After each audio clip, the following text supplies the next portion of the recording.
Hey friends, welcome to today's episode of the Made for More podcast. Today I'm here with the beautiful Bria Lear, an intuitive brand strategist who loves helping creative entrepreneurs get clear and confident in their unique values so that they can connect purposefully and magnetically with the right people, elevate their influence and income, and feel more fulfilled by their businesses.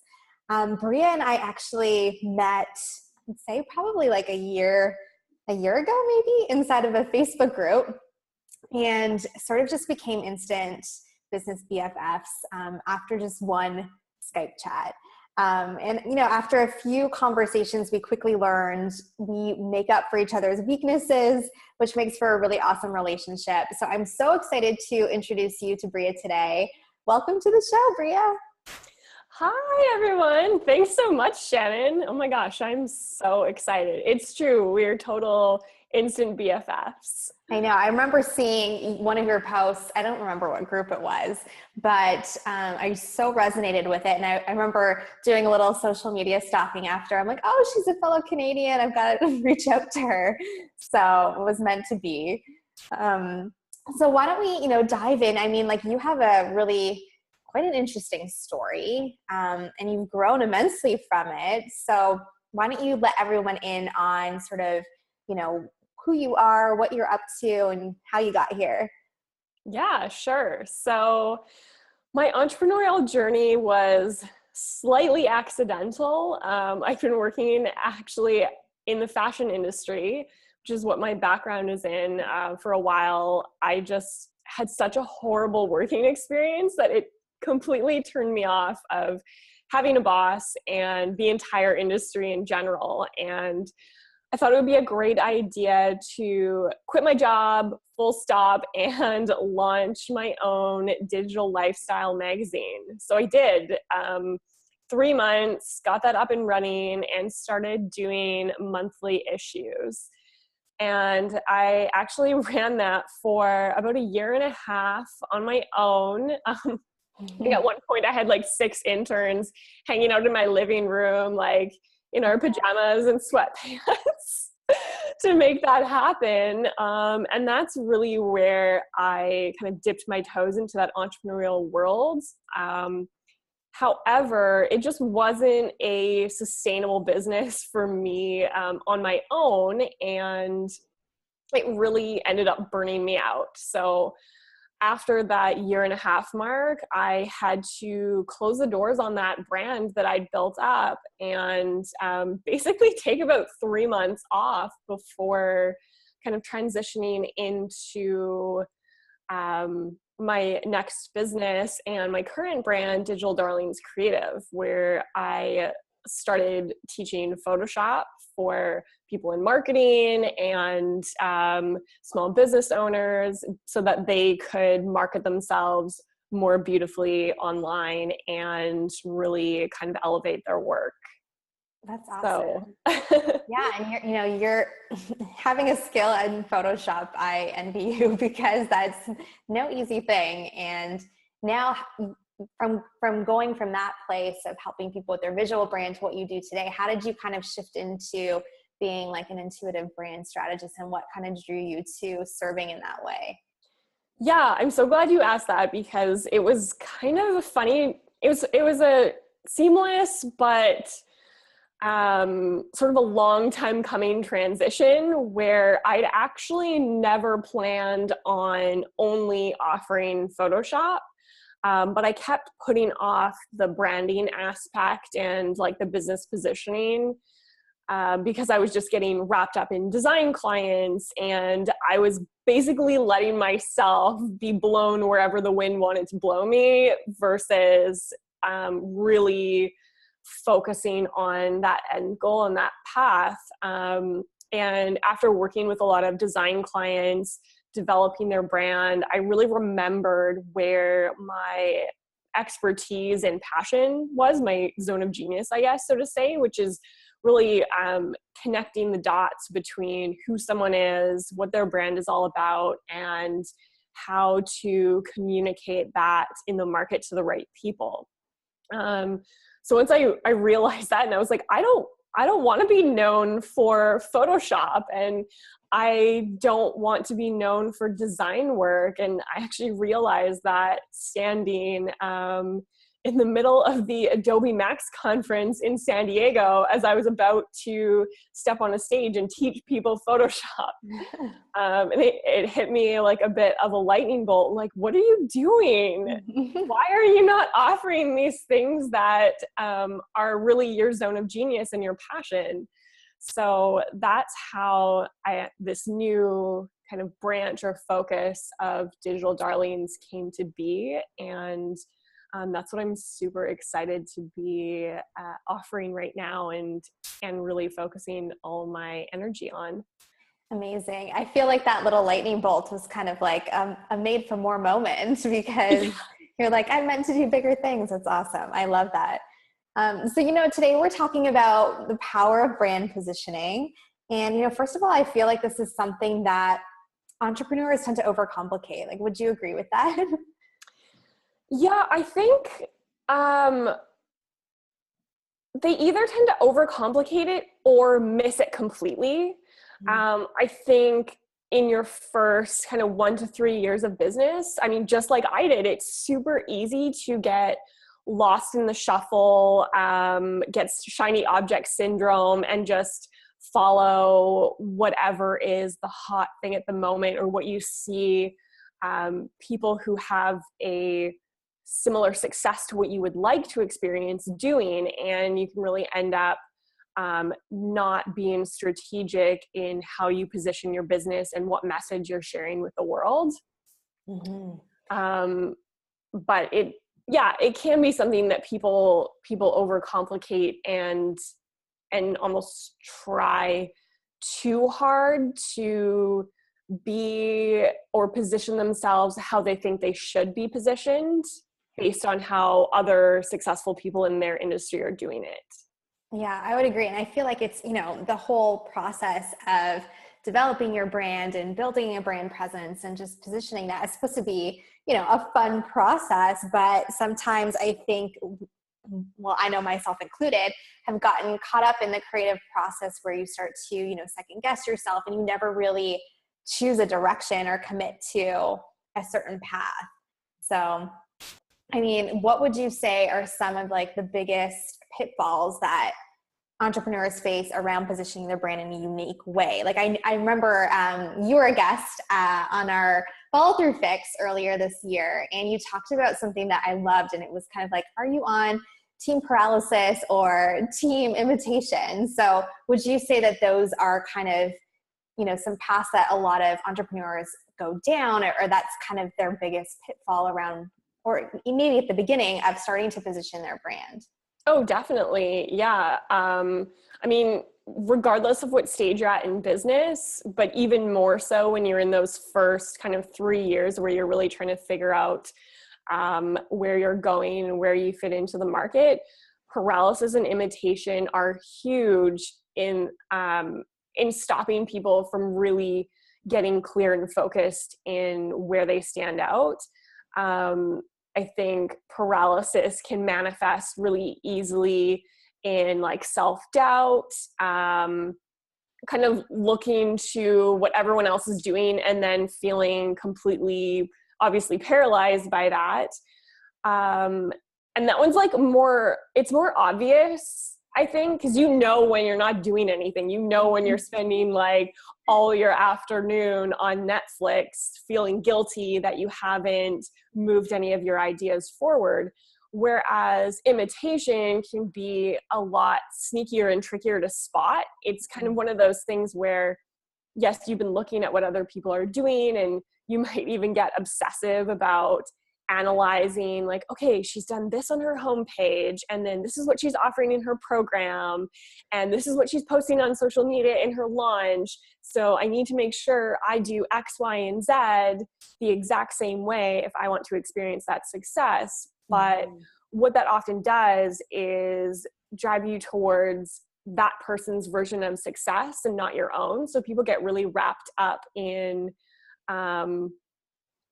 how it should be based on someone else versus how it should be based on them. And that's where those innate talents, your vision, your message, your zone of genius really get lost and confused. And that's the one where you honestly don't realize it until you've maybe achieved some successes and like, why doesn't this feel good? Like, why am I not happy with this? Or why did I have these early successes and then things have come to a full stop or have slowed down and like, I just don't get it. It's because you've been positioning yourself based on other people and other people's strengths versus what's best for you and your brand. Yeah, I will be the first to raise my hand that I was so on team imitation, for the first year or so of my business.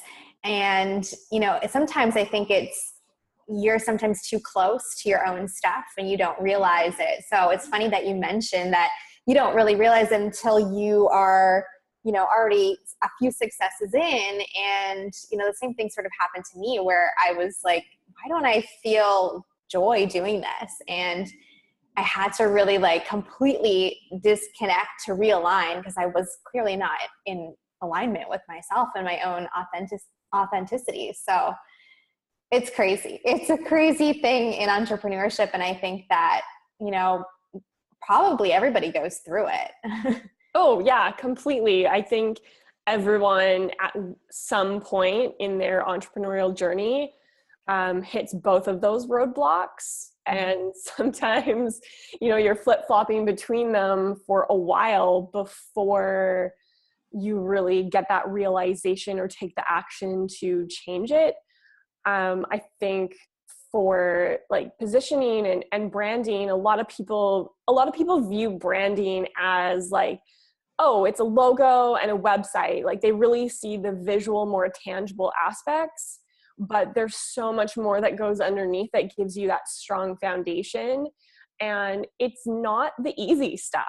Mm-hmm. The logo and the website, those are the easier things. I mean, not from a tech perspective, but even if you're hiring someone to do your branding work and they have a really thorough branding process, I would say about 80% of the time and budget is going through like clarifying what your position is, what your goals are, what your vision and message is for your company so that they can get a better visual representation that you'll really be in love with like for years instead of like 6 months. Mm-hmm. Yeah, no, I totally agree. That is definitely the hard part. And it's easy to I feel like you could even get into paralysis with it, overanalyzing or overthinking it and not choosing a direction. I know that's happened to me before. So, in that sense, then, what are kind of some elements of a magnetic brand, as you call it, or, steps that somebody can kind of start to take to position? Like, what does brand positioning really even mean? Yeah. So for me, brand positioning is finding out where you have an unfair advantage in the market. And an unfair advantage is basically something that can't be easily bought or replicated by other people in that market or that industry. And so your market is basically what kinds of conversations are you having? Like whether it's a conversation around entrepreneurship or it's a conversation around health and wellness. It might even be more specific in like holistic health or exercise or whatever sort of sphere you are circling in. And when you're positioning, for me, I think a magnetic brand is really aligned first and foremost with your values. And people have asked, what's the difference between like your personal values and your brand values? And honestly, I don't think there really is one. It's just the expression of how that comes out in your business. And that's really key to feeling that fulfillment and that joy when you do find those successes, is having your actions, the opportunities, the clients that you take on, be really aligned with your values. And it's not surprising, but it's interesting how many people aren't clear on what their values are, even personally. that it can be really hard to figure those out for their business, but that's really a huge building block of how you build a business your way versus someone else's way. So after that, it's also about like, what is your bigger message for your community? What's your why? What's the fuel that drives you forward other than, the specific product or service that you're selling? There's always a bigger message that both you and your potential clients or your audience connect with. A few other pieces are your personality. For a lot of us, especially in the online world that's super saturated with like coaches and healers and business mentors, it's really, really loud out there, and people need to connect to a human. So people don't connect to businesses, people connect to people. And if they're not connected to you and your brand on a personal level, it's really hard for someone to like you and trust you enough to take the actions you want them to take. Also, a really key piece of positioning, as I mentioned, that like unfair advantage, that often looks like the combination of your past experiences. So like kind of a educational background you have, what have you gone through in your life that has prepared you to better serve your audience and your clients? And then it also combines things like values and personality. It might be a community that you have, or team members, or like a set of special skills, or it could even be the process that you take your clients through, like step 1, step 2, step 3. A lot of people have developed like a unique way of working with their clients and getting them from point A to point B. So that definitely falls in as part of that unique perspective, unique point of view in the world.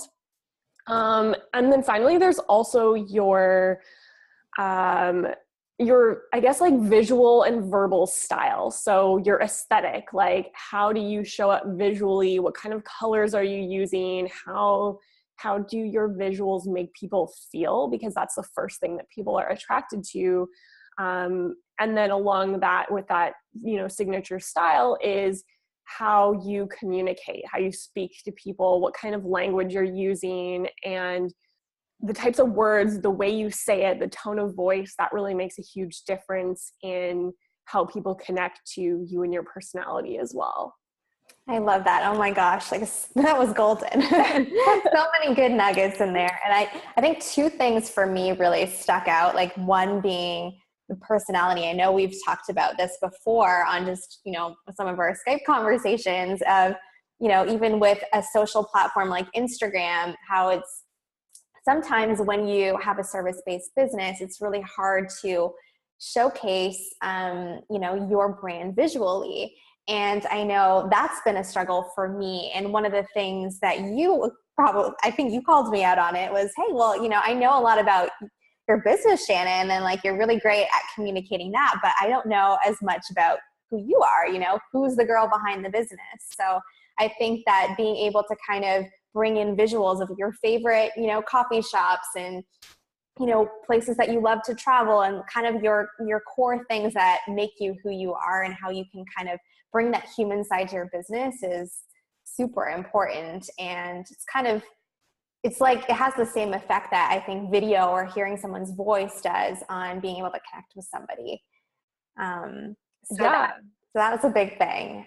Completely. That's huge. Like, it's funny. I think people fall into like one of 2 camps with that. Is either they're only sharing personality and their audience doesn't really know what they do or how they can work with them or buy from them, or they're not sharing enough personality and then it's all business, business, business. And it's like from the Lego movie, like Unikitty says, business, business, business, is it working? And like, in this case, the answer is no, because there's no like human element behind it. Yeah. It's really got to be this like balance and dance and finding what I like to call it your personality power. Oh, I love that. Yeah. And then the other thing that you mentioned was just like, combining your unique skills and your background. And I remember a conversation with one of my first mentors, and she was like, go check the history books and really look at, where you've come from and how you can use those experiences. And I have to say, I probably didn't do that enough in my first year. And it wasn't until, a year and a half later that I was like, okay, I have this huge background in meetings and events management. Like, how can I use that? And instead of throwing that world away, which is, I was excited to kind of leap into my own thing, but like now going back, that's probably one of the biggest reasons why people work with me is, how I have that strategy and execution from that side and from that background. So I think that that's important, because a lot of the time when we jump into entrepreneurship, we're so ready to kind of just say sayonara to that side of our life or that chapter. But it can be really, really useful, especially when building and communicating what your zone of genius is. Yeah, it's so true. That's one of my favorite parts, because often like these little light bulbs go off where you really start to connect the dots, and people start to not only like know and see, but own the unique value that they bring to the table. Whereas before, they're often really unclear about what that value actually is, and that just, their past experience and who they are is super valuable to the right people. And that's what makes them stand out. And it's being able to be really clear on that value and own it and communicate it to your soulmate clients or ideal audience that makes you really special and makes you the right or only choice for them when they're ready to solve their greatest problems. I love it. One of the things that you do best is being able to kind of like dive into someone's soul and bring out, their value of their brand. So if there's sort of, some advice that you could give to someone who is kind of just getting started in this process in communicating the value of their brand, starting to position it out in the marketplace, what would you say are, a couple first steps that they can take to kind of identify that for themselves? Yeah, I'd say a really good exercise you can do is to look back on all of your past experiences, whether those are like momentous life experiences or and things that like really kind of shaped who you are, as well as past jobs that you've had, and looking back for those little pieces that felt really good to you, that felt like they were significant, that you felt like you could do well, and try to connect the dots. And whether that's like, writing out a list of things and then going and highlighting the areas that stand out. Like I like to write things by hand. I think you just get so much more connected to your intuition. But also is to ask people what they would most come to help with you, to help for what they would most come to you for help with. There we go. Yeah. Because often some of our greatest gifts are things that we don't see in ourselves, and other people see them so clearly, and yet we're completely oblivious to those things that we're so great at. I know even like no matter what stage of business you're in, sometimes you forget those and need to be reminded through someone else's eyes. So it's how do other people see me, rather than how do I perceive myself? And that can give you some really key insights into your positioning, and noticing where, what areas you're most passionate about, what areas what you want to be known for, like what bigger message you want to communicate to your people, and how all of those things align. Like if you're doing one of those Venn diagrams, like what's that inner circle where everything kind of overlaps? And I think that's where your positioning lies. Mm-hmm. Oh, I love that. Yeah. And I think that's a great question to ask, is it's kind of like, when you're 80 years old and you're just, sitting on your rocking chair, what do you want to be known for? What is that?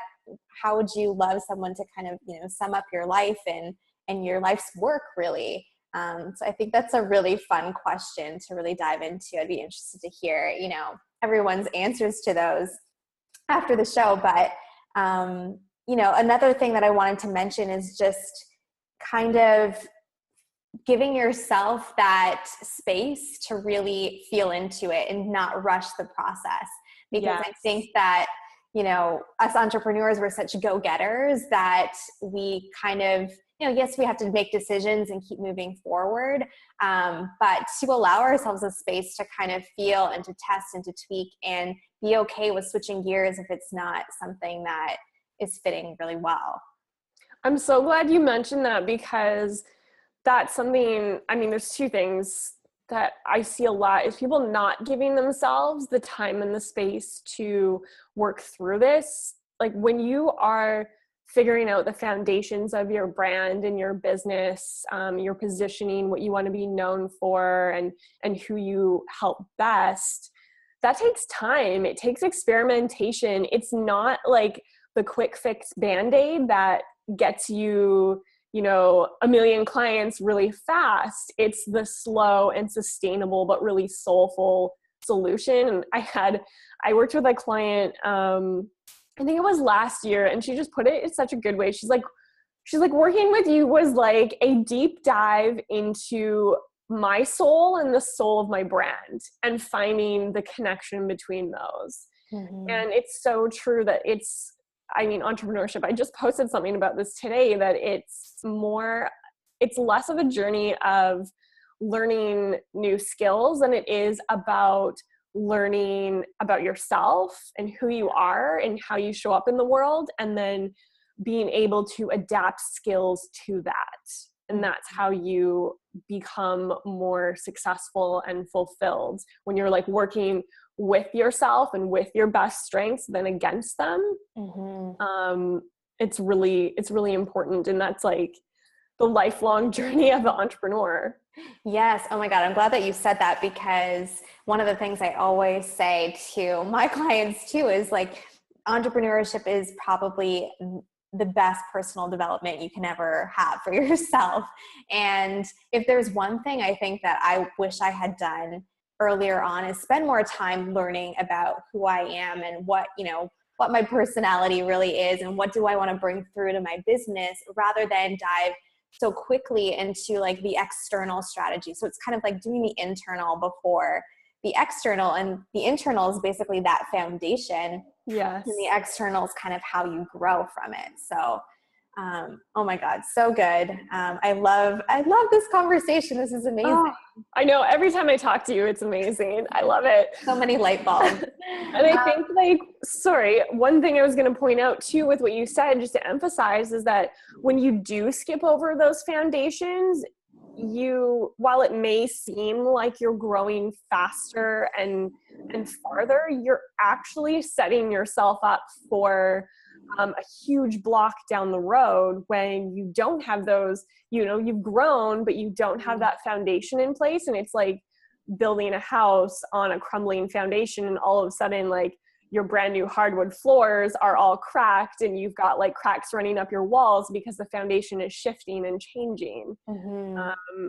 And you're not clear. And I think the farther you are into your business, it's harder to be separate enough from it to make those changes and to get to know who you really are at the core and what your business is really about at the core, than it is earlier on when you're fresher and have more of a like clean slate to work with. Mm-hmm. Yeah, it's not as easy to change things later when you've already put so much energy and effort into what you've already kind of done and the path that you've sort of traveled. So yeah, I think it's also really important to be aware, and again, why it's so important to slow down and take your time with this process, because those things like paralysis and imitation are going to come up, and just knowing that and being aware that that is likely going to happen to you, because it happens to every entrepreneur,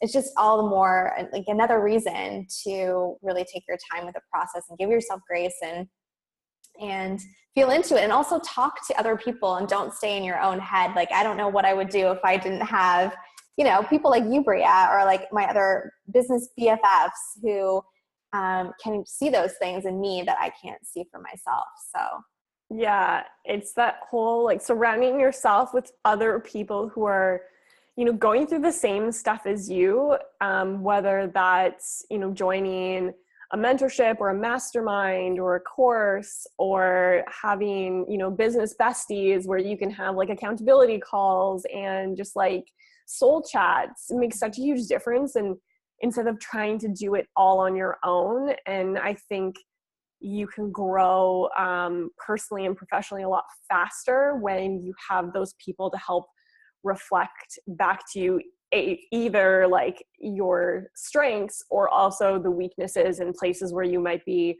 falling short and need more support. I love it. On that note, like, let's tell people how they can get to know you more and be in your circle. Like, where can people find you and get to know more about you and your business? Yeah. So the places I hang out most online would be, let's see, Instagram. So they can find me at DigiDarlings on Instagram. So it's DIGI Darlings with an S on Instagram. And on Facebook, in my brand new Facebook group, Fulfilled and Free Collective. Those are the two places online where I'm hanging out more on a day-to-day basis. And then also I would say my blog or email list are where I really put most of my time and energy into like content and freebies and extra help and training. So those can both be found at digitaldarlingscreative.com, or if you're looking for a few freebies, I've got some fun ones right now around kind of declaring and clarifying your vision and your zone of genius, and kind of noticing where you're getting tripped up with paralysis or imitation, as well as a new one launching soon, which is my magnetic marketing framework. And those are both at join.digitaldarlingscreative.com. Amazing. I will link everything in the show notes, but thank you so much, Bria. This was amazing today. Thank you for having me. I had so much fun, as always.